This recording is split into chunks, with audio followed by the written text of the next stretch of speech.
Good evening, lovely tubers. My name is the White Mexican, and welcome to Semi-Limited Podcast's Market Watch Investments, the segment where we show you how to make bones. So, looking into the future here, a quick glimpse. I'm going to be looking and reviewing at a few cards that I think are really interesting, dropping from the new core set later on this month. Dune, which is the dueling Nexus, and the first card is going to be Cosmic Quasar Dragon. Now, aesthetically, I think this card looks great. Unfortunately, naturally, it's coming at the disgusting rarity of ultra rare, which is just completely shameful. However, it does have a makeshift Starlight rare coming in quarter century secret rare, so that's kind of its saving grace if you guys can wrangle up one of those. Pretty difficult to get out, in my personal opinion. I'm not a big synchro player, but it seems from the materials here it's gonna take a little tidbit to get out. Really cool effect though, really great artwork. Ideally this is really more a collector's card, being that it's the cover card of the set, and this card just looks absolutely immaculate as far as artwork. So more so for me, my personal theory, this is more so a collector card, but for all your synchro eccentric players, I'm sure they'll probably find ways to proc this out. Next is going to be Magicians of Bonds and Unity. Now apparently this is to be placed in several of the upcoming core sets: Phantom Nightmare, Age of the Overlord, and of course Dune itself. I'm not really sure why Konami decided to incorporate this into 3 core sets plus potentially. Pretty cool artwork, totally understand for you Dark Magician lovers. By far a collector's card. The effect is pretty lackluster, and to me, I mean, having 25 and 25 is, I mean, that's pretty late in the game. Kind of not. There's a lot of things that dump pretty crazily now in modern day Yu-Gi-Oh, but in all round, I believe that this is pretty much just solely a cash grab for collectors, especially seeing how it's only being printed exclusively in makeshift Starlight rare. So it looks like they are changing the background colors. Like there's like an emerald green, and then there's kind of like a fiery orange ember. I'm not really sure, so kind of interesting on that. Next is going to be one of my personal favorites, Nightmare Magician. This card states monsters cannot be destroyed by battle involving this card. At the end of the damage step, if this card battled an opponent's monster, you can take control of that opponent's monster. Once per turn at the start of the damage step, if another monster attacks, you can destroy 1 card on the field. So spot removal and a potential change of heart, but a permanent change of heart, essentially a snatch and steal with them out without them gaining the 1k. Pretty luscious. It's a dark level 7, always love it. 2500 attack. Dark and light always have an abundance. Spellcaster, of course. Pretty cool artwork too, like some golden armor looking stuff here. It's gonna come in makeshift Starlight rare. Makeshift Starlight rare here, and then standard secret. So I'm actually highly anticipating picking up a playset of standard secrets. I think that this is good enough to be ran beyond just spellcaster orientated decks. Really cool generic card for the most part.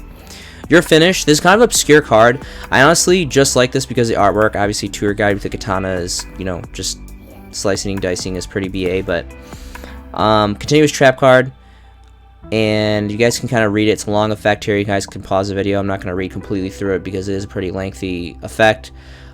Really slow, very slow controlling card. It is just a common, so actually it is a super rare. I apologize. How could I disgrace this card with tour guide like that? So it is a super rare, so something to kind of, you know, food for thought. Pretty cool card. Gaia Blaze is going to be next. So this card is pretty cool. This is just a common, I believe. Yes, this is just a common. So common synchro, gotta love it. What I like about this is the second effect. This effect right here. That's pretty much what takes the cake for me.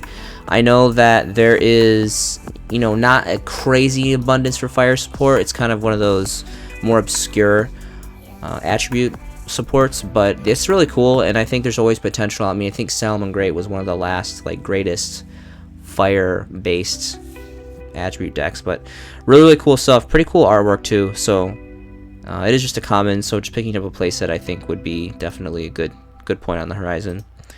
Next is going to be Jurassic Power for all you dino lovers. I think this card's pretty cool. The 300 boost is kind of more here than there. I guess that's kind of alright. This effect right here is more so what I think is really cool. You know, just slap a big body on board and just kind of go off with that. And then I'm not really sure. I'm not a Dino player, but I'm assuming that a lot of them have 1200 defense because there's a search effect here too. So pretty cool. Continuous magic card, 3 different effects. Also just a common, so easy, just proc playset. Doomstar Olka is next. This is kind of an obscure one. It took me a while to fully understand this. I had to like read it through 3 times, but I think it is pretty underrated for being just a common. I'm surprised they didn't make this a super. I think this would have looked gorgeous in super rare. Unfortunately, they did make it a peasant rarity of common, so it's kind of is what it is. But if you guys pause the video and read through this, I think it's pretty good. Again, it is a wind, which just like fire, it's kind of obscure. There's not like a crazy amount. There's definitely more support for wind attribute than there is fire as of currently, but you know, times can change. Things kind of always going in and out of the game state. So really cool artwork too. Next is going to be Genosaurus Giga Cannon. This is kind of like, I like the artwork a lot. Like the whole idea of like dinos with like kind of robotic, mechanical, android, advanced parts, and just like the laser beam cannon. Really cool. It's basically just a upgrade to the original one. There was one where like it attacked and you could detach, and I think it was 500, or I think you burned for 800. This one's 1,000. And then it's a 1-spot removal, so pretty cool. I mean, it's not super crazy. It's literally just kind of like somewhat makeshift modernizing the original rank 4 that came out a long time ago. This one is also a common as well. Jar Greed, this is kind of an obscure one. This is definitely very slow, just like any flip effect monsters. Pretty cool artwork. I think I think all the jar cards are really cool. I mean, they're all slow because they're flip effects, but some of them are just completely blowout, like the Forbidden Fiber Jar, Morphine Jar, and Cyber Jar are all really cool. And it's cool that they like incorporated like the greed names with the jars and kind of put it together. Anyway, kind of obscure. I think more so this card, or this effect right here, because you activate both in sequence. I think this one's kind of the more like popular in demand effect. This could also be favorable too, you know, obviously if you're playing like Entis or Garura and proccing a whole bunch of cards, or basing your deck around sending your extra deck to the graveyard and proccing effects that way. So pretty cool stuff on that. Hita's gonna be next. So to my understanding, yes, I guess this is like the dawning of this card. We've never had this card before. Rightfully so. This is a new set.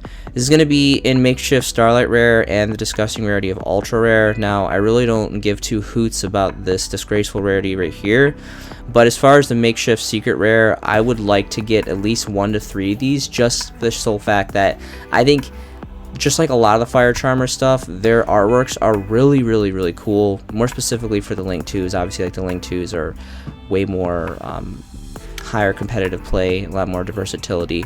But this one in particular is really cool because I love the fox. I absolutely love the fox. Oh, this is cool. I can zoom in here. I just realized that there's a function here. So I love the whole fire get up and like the spell binding circle looking crazy shenanigans in the background. I don't know what this is. Like this is like a makeshift Pearly or something, I'm not sure, but I absolutely love foxes. If you guys didn't know, I'm like borderline obsessed with foxes, and just to have like a fox with like its tail on fire is just so cool. So for collectability purposes, I definitely think that this is really cool, specifically for that makeshift Starlight rarity. And of course, Dark Corridor, the #1 card I am personally highly anticipating as a lover of Dark World. I absolutely love Dark World. It's one of my all-time favorite decks. I have been messing around with the deck on and off all the way since the dawning of the first structure deck back in, I believe, 2011. Very nostalgic to me. Absolutely love this deck to death, and this card is definitely going to take the deck, not necessarily to like a crazy high ceiling, but it's definitely going to boost its power level, in my personal opinion. I love that they made it a secret rare. I honestly was anticipating this to be a common, which would have been very disappointing. I was hoping for at least a super rare, I got extremely lucky. All Dark World players got extremely lucky to a certain extent. Maybe you guys wanted to be a low rarity. I personally wanted to be a high rarity, so dreams do come true. Standard, secret rare, and of course makeshift starlight rare. I really don't give a hoot about this makeshift starlight rare. I'm be very 100% content with a playset of first edition standard secrets. Finis Terre is going to be next. One, this has a pretty cool name. It's got pretty cool artwork too. It's kind of like a rave party for like the Soul Zombie Tower thing. The only reason why I'm really thinking about this is just like Dark World, I'm an avid lover of Eldritch. I absolutely love different variants of Eldritch, and this is a level 10. It is a zombie. It's randomly a water, which is kind of obscure. It's not really like, it doesn't really much do anything. The effect is really kind of lackluster, and its stats really aren't that great for being as high as a level 10. The only reason I really would ever consider about potentially maybe running this in Eldritch is just to have a rank 10 fodder and a level 10 body on field. But other than that, it's really not too crazy, but food for thought. I'm always trying to kind of think of different random things to boost Eldritch because I'm just absolutely in love with the deck. Aqua Chorus Round is going to be next. One, this has really cool artwork. It is really sad that they only made this a common. I think if they made this at least a super rare, it would have brought out these colors really, really well. This card is kind of an obscure card. It took me a little bit to kind of fully, resolve this in my mind. It is a bit of a slower card. It's kind of like pay up front to benefit later. So you definitely need time on your side to fully benefit from this card. But definitely an interesting card all the same. It is just a common, so really easy. Might as well just proc yourself a playset just to throw it aside. Evilsaur Large is going to be next. So out of all the dinosaur cards, I think it's safe to assume that this is one of the more popular cards that Dino players are anticipating and want to get their hands on. The sheer fact that you can pretty much negate any card 2 times in 1 turn, because more than likely this is going to be used by Dino players and Reptile players alike. Stats are kind of weak per se, but its effect is so good. It's doesn't really matter. Really cool artwork on this too. These XYZs just look really, really great. So it is a secret as well. I'm so happy that they made it a secret. It would have been severely unfortunate if they would have made this an ultra rare, but standard secret and makeshift secret rare, so Dino players just like Dark World can have their goods in high rarity. Magician of Faithfulness is going to be next. Another slow flip effect monster. I really wish that they made this a level 4. I didn't think it was necessary. Like, it was necessary for them to make it a level 5, but it kind of is what it is. This is a super rare, which is pretty cool. Again, I think this would have looked really trashy in just a common, or even more trashy as an ultra. So I'm super, super happy that they made it a super rare. I think they gave it great justice making it a super rare. This the effect is pretty cool. Obviously, you're not necessarily really going to tribute for this. You're going to proc another effect to set this from your deck, and then proc the other effect to just keep on recycling your magic cards. There is definitely some bias and some old school nostalgia to this. Back in the day, Cookie Cutter Chaos, we used MOF, the OG, and there's just, I just really kind of, the artwork is really cool, honestly. It's going to be interesting, the print quality. I'm really hoping that the print quality of Dune is really nice. Konami continues to step up their game, and we'll see how that goes, but this is a pretty interesting card. Next will be Red Eyes Black Meteor Dragon. Now, I don't know hardly anything about Red Eyes besides Dragoon, which is, a makeshift boss fusion that's used in a plethora of decks, but this card's pretty cool. Multiple different effects, stats are pretty decent, and of course a Dark Dragon. Pretty cool artwork too. This is going to be a super rare as well, so pretty nice. I think they definitely gave justice to making this at least a super rare holofoil instead of a common. So it's going to be interesting what Dragon players / Red Eyes players do with that. And the last card is going to be Mighty Dino King Rex. Now, like I said before, with Jurassic Power, you can basically just proc this out for free, essentially, substituting your normal summon for the turn. Pretty cool artwork.